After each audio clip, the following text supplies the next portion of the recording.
At the beginning of the film, a sorcerer prepares a dark ritual, grinding strange items in a mortar while a woman watches from behind a partition. Chanting under his breath, he ties a knot in a thread and instructs her to focus on her enemy. Repeat her desire 3 times and seal it. She hands over personal belongings of her target, which he adds to the mixture along with photos and talismans before invoking Satan. The atmosphere shifts as a jinn makes its presence felt. He then gives her a sealed jar, telling her that by dawn, her wish will be fulfilled, but only if Yaman drinks it. And once it begins, there is no turning back, and the rest is between her and God. We then see Zerrin speaking to her husband, Hakan, who is supposedly on a business trip in Istanbul. Suspicious, she confronts him about another woman, but Hakan brushes her off and abruptly ends the call. Later that night, Zerrin receives a disturbing call from her mother, who struggles to speak. She asks to put Ayla on the phone, but the call suddenly cuts off. Moments later, a sound draws her attention. As she moves to check that side, a soft breeze brushes against her hair, and she sees her mother behind her. At the same time, a police officer responds to reports of screams from a house. Inside, he discovers Yaman's lifeless body on the bed. Meanwhile, Yaman gestures toward a corner. Drawn to it, Zerrin approaches and finds a mirror. Suddenly, a blood-curdling scream echoes, and the officer turns to see Ayla, terrified. Meanwhile, Ayla appears and whispers that they killed their mother. But when Zerrin turns, both Ayla and her mother are gone. Instead, she is haunted by a jinn, but Zerrin jolts awake and realizes it was all a nightmare. Shortly after, Zerrin receives a call from the Homicide Bureau informing her that her mother has been found dead, while her sister Ayla has been hospitalized. She and Hakan rush to the hospital, where her colleague Atiye explains that the likely cause of death is brain hemorrhage. She adds that Ayla is severely traumatized after witnessing it and urges them to be patient with her. However, when Zerrin downplays the situation, Atiye reveals that Ayla believes their mother was killed by a jinn. Meanwhile, Ayla begins experiencing disturbing visions connected to the ritual from the beginning, causing her behavior to grow increasingly erratic. Later, Zerrin discovers unsettling sketches in Ayla's room. That night at dinner, Ayla suddenly confronts Hakan, accusing him of hiding something. When he questions her, she cryptically says, "They told me," and when asked who, she replies, "The ones with black faces." Moments later, she abruptly stands up, bleeding from her private part.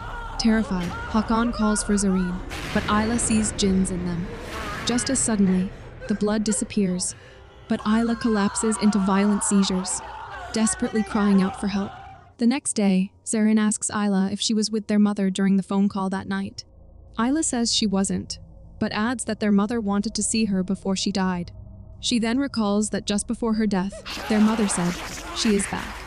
Ayla insists that something terrible happened to their mother, but Zerrin tries to calm her, reminding her that she was already ill and urging her not to get lost in those thoughts. Later, as Ayla takes her medication, a jinn appears and warns her not to trust Zerrin, claiming it was responsible for sending her mother to hell, where demons now feed on her. Ayla jolts awake, thinking it was just a nightmare. Moments later, Zerrin enters and asks if she has taken her pills. But at the same time, Zerrin is downstairs, while the jinn, in Zerrin's form, stands in the room and offers her the medicine. Hesitant but confused, Ayla takes it, only to vomit it out moments later. When she looks up, she is horrified to see her mother's ghost begging for help. Before grotesquely tearing flesh from its own mouth, Ayla screams and wakes up again, shaken, just as the real Zerrin enters and questions why she still hasn't taken her pills. Later that night, Ayla is haunted by disturbing dreams that feel real, and she wakes up in panic. She then notices someone trying to open her door, and after a moment, it slowly creaks open on its own. The sound of something crawling toward her bed fills the room, yet no one is visible. But soon after, a demonic figure appears and moves closer. Terrified, Ayla hides under her blanket, but she can see a jinn is standing right over her. Hearing her screams, Hakan and Zerrin rushes to check on her, only to find Ayla in the kitchen in a horrifying state, seemingly possessed and consuming raw flesh. Frozen in fear, they watch her as she speaks something in a foreign language, which they don't understand. As Isla continues, they rushes to clam her down, but she shows unnatural strength, making it almost impossible to restrain her. So Zeren runs to get the sedative. The next day, they take Isla to Atia, who says her CT scans are clear, but notices something unusual in the right side of her brain that she can't yet explain. Later that evening, Isla tells Zerine that Hakan is cheating on her. Disturbed, Zeren calls Tule from Hakan's phone. Tule answers, asking if his wife is asleep. But Hakan quickly takes the phone and questions Zeren for calling so late. When she confronts him, he asks if Isla told her this and firmly denies any affair. That night, Isla is possessed again. She enters Zerine's room and whispers eerie incantations into her ear, pulling Zerine under the same influence. Together, they walk down into the living room and disappear into the darkness. Hakan wakes to their screams and finds the house filled with a thick, eerie fog. As he follows the sound downstairs, he enters a room filled with strange objects, where he sees Zeren and Isla lying inside coffins, surrounded by jinns. Just as one of them lunges at him, Hakan jolts awake. It was a nightmare. He is shocked to see Isla on his bed and orders her to leave, but she insists that she is Zeren. Hakan asks what she has done to his wife, but suddenly, a scream echoes from upstairs. He rushes to Isla's room and finds Zeren there, but she claims she isn't Zeren. Moments later, Isla appears behind him and brutally attacks him with a hammer. Suddenly, Zeren wakes up. It was a nightmare. She hears Isla screaming and rushes to her room, where Isla is frantically trying to convince Hakan that she is not Zeren. Hakan suddenly turns violent, as if possessed, only for Isla to wake up. Terrified and disoriented, Isla begins seeing multiple jinns around her. Though everything briefly calms down, the horror isn't over. As she goes to Zerine's room, a jinn appears behind her. She runs downstairs, only to encounter another one that lunges at her. Her scream finally wakes both Hakan and Zerine, who rush down and find her collapsed on the floor, crying uncontrollably. The next day, they invite Adia home and reveal that all three of them experienced the same dream. Adia reassures them, suggesting it could be shared psychoneurosis and that there's no real danger. When they go to check on Isla, she warns them to stay away, afraid of angering the jinn haunting her. Adia asks if it's just one entity, and Isla confirms, but adds something even more unsettling. There is a whole tribe helping it. Adia asks if the jinn is responsible for their mother's death, and Isla confirms it, describing the horrifying threats it made. She then shows them a paper filled with strange symbols, but suddenly panics, claiming the jinn is present. Moving to a corner, she falls into a possessed state and turns to Adia, asking if she has a child. When Adia says yes, the entity speaks through Isla, threatening to kill her, and chillingly reveals her child's name, Gamze, promising to crush her under a truck. Zerine asks, who killed their mother, and the jinn admits it, taking pleasure in it and vowing to kill everyone in the house. When Zerine asks who it is, the entity reveals it belongs to the Juhena tribe, before suddenly leaving Isla's body. Later, Adia reveals that her daughter was originally named Gamze at birth, but the name was changed to Julia a month later. She then shows them a book titled The Paranormal Approach to Psychiatry by Jalal Adilek. Atia explains that Jalal is a psychiatrist who was rejected by the scientific community and now uses unconventional methods to treat his patients. When Hakan questions whether she truly believes Ayla is being haunted by a jinn, Atia admits that while his methods are controversial, he is still a qualified doctor. She then points out something disturbing. The name of the tribe mentioned in the book matches exactly what Ayla described, suggesting this may not be a coincidence. Later, Zeren visits Jalal, where Faiza asks her to leave. Jalal says it's his house and she won't be sending her away. However, Faiza claims that Zeren's mouth is filled with dog nails. Soon after, Faiza starts experiencing seizures, prompting Jalal to instruct Amin to take her downstairs and prepare. He then explains to Zeren that Faiza is one of his patients and inquires if her behavior resembles her sister's situation. When she says yes, he guides her downstairs to a treatment area specially designed for his patients. He asks Emine to leave the place and tells Zeren not to panic over what she is about to see. He then initiates a peculiar session with Faiza, urging her to select a stone. And when she does, he asks Zeren about its color, to which she responds green. He tells Zeren to hold the stone tightly and not let go until he says so. Then he turns back to Faiza and asks about the jinn. She confirms its presence, describing its disturbing mix of obsession, threats, and abuse. Jalal begins burning certain substances and tells her to inhale the smoke. As the room fills, he guides her to close her eyes and imagine herself trapped in a dark room, surrounded by thorns. After a while, Faiza slips into a trance, allowing the jinn to take control of her body. Jalal immediately confronts it, demanding to know its identity. But the entity claims ownership over her and begins speaking in an unknown language. When Jalal pushes further, the jinn tries to manipulate him, hinting that it knows his deepest desires. Unfazed, Jalal asks who has been harming Faiza, but the jinn responds with a threat. If he interferes again, it will kill Zeren. Zeren suddenly panics, claiming something has touched her.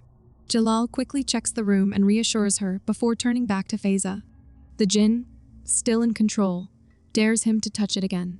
Choosing not to escalate, Jalal ends the session, wakes Faiza, and asks Emily to take her upstairs. Once they are alone, he admits his frustration. He was close to uncovering the truth, but the jinn slipped away. Zeren then says she felt something cold and foul-smelling touch her neck, but Jalal dismisses it as a hallucination caused by the herbs used during the session. When she asks about Faiza, he suggests a darker possibility that someone from her family may have abused her, and she is coping with the trauma by blaming a jinn. Then, unexpectedly, he shows her an amulet in her hand, claiming that such objects often appear during these cases, something even he can't fully explain, challenging his own beliefs. He then explains his theory about the human mind, that a person can create a presence so powerful it begins to affect reality, almost like a projection that can be seen, heard, and even felt. He suggests this may be linked to something that exists close to the subconscious, what people call a jinn. After laying this out, he looks at Zeren and asks if she still wants him to examine her sister. Zeren brings Jalal to her home, where Adia shows him Isla's drawings. He lays them out on a table, sketches a symbol, and identifies it as tetracarnus, meaning 4 horns, linked to the jinn tribe Duhenna. He explains that the entities possessing Isla are trying to send a message. When Hakan asks about the language, Jalal says it's Assyrian, an ancestor of Arabic, and translates the message. What falls on the right side? Hearing this, Zeren realizes it's the same phrase Isla kept repeating during her possession. Hakan asks about the Duhenna tribe, and Jalal explains that they are believed to be among the first to enter hell, holding humans responsible for their fate, and cursing them in return. In the human world, they are said to aid sorcerers in tormenting people. He suggests that someone may have made a pact with this tribe to target Isla and her mother, and that the identity of that person could be hidden within the message they received. Adia warns him to stop immediately if he senses any danger, and Jalal agrees, but sets his own condition. He wants to record everything for legal protection, adding that he hopes this case could push the boundaries of his field. He then introduces himself to Isla, but she tells him that she already knows who he is. She has seen him in her dreams. Isla recalls a dream where she was in a dark place, extremely thirsty. Jalal offered her water, but she couldn't drink it because there was a 4-horned snake inside. She then says they killed her first, and then him. Jalal begins a ritual, asking Isla to focus only on the lines of his palm and nothing else. As he explains the meanings of each line, his voice slowly guides her into a deep sleep. He reassures Isla that he is in control of her dreams and tells her not to be afraid. When he asks where she is, Isla says she's at the place where her mother died. She sees her mother's coffin, with the name Firdevs Tahiri written on it. Suddenly, her mother grabs her hand, and at the same time, a jinn appears, urging her to kill her. Realizing things are spiraling, Jalal tries to wake her, but Isla lets out a piercing scream, forcing him back as an unseen force drags her deeper into the darkness. Moments later, she is fully possessed, standing on a chair and gnawing at her own arm. Jalal slowly approaches, urging her not to listen to the voices and to resist whatever they are telling her. As Jalal touches her, Isla suddenly vomits what she was consuming and collapses unconscious. They quickly call an ambulance and rush her to the hospital. Realizing they're running out of time, Jalal tells Zeren they must go to the house where her mother died, because only there can they uncover the truth behind the name Firdevs Tahiri. At Yaman's house, they find a tetracarnus symbol on the wall, and Jalal realizes a dark spell has been cast on both her mother and Isla, and it's still active. He removes a talisman, explaining such rituals involve a hidden name, then discovers it, Juma. He quickly calls Master Recep to ask about him, but the call suddenly cuts off, and when he looks around, he realizes Zeren is gone. As he searches for her, something appears in front of him, and his camera begins to distort. Zeren suddenly reappears and tells Jalal that someone else is there. Still shaken, they carefully move into another room, only to come face to face with a jinn, and terrified, Zeren begs to leave immediately. They storm into Juma's house and tie him up, demanding answers about the four-horn spell cast on Yaman. But Juma refuses to speak. That is, until Recep loses patience. In a shocking move, he pulls out one of Juma's teeth. Screaming in pain, Juma finally breaks and reveals that the spell was cast by a mysterious woman from a village called Parkhali. But when Jalal shows him Firdev's photo, Juma claims he doesn't deal with clients directly. Lutfia does. And that's when things get worse. A sudden scream echoes through the house. They rush inside, only to find Lutfia brutally murdered. Panicked, they run back, but it's too late. Juma is now possessed by jinns, and within moments, he dies right in front of them. Realizing they're in deep danger, they drop Zeren home and head straight to Parkhali village. But the village is not what they expected. It's completely deserted. As they explore, strange noises begin to echo around them. Following the sound, they discover something horrifying. A man hiding inside a cupboard. His name is Jafar. Terrified, he begs for his life. But before they can calm him down, armed villagers suddenly appear. And just when it seems like things are about to turn violent, but the jinns intervenes and drives the villagers away. Meanwhile, something is very wrong back at home. Hakan begins to suspect Zeren. But before he can figure anything out, he hears a loud noise upstairs. When he enters Isla's room, it's empty. And then, out of nowhere, Isla attacks him.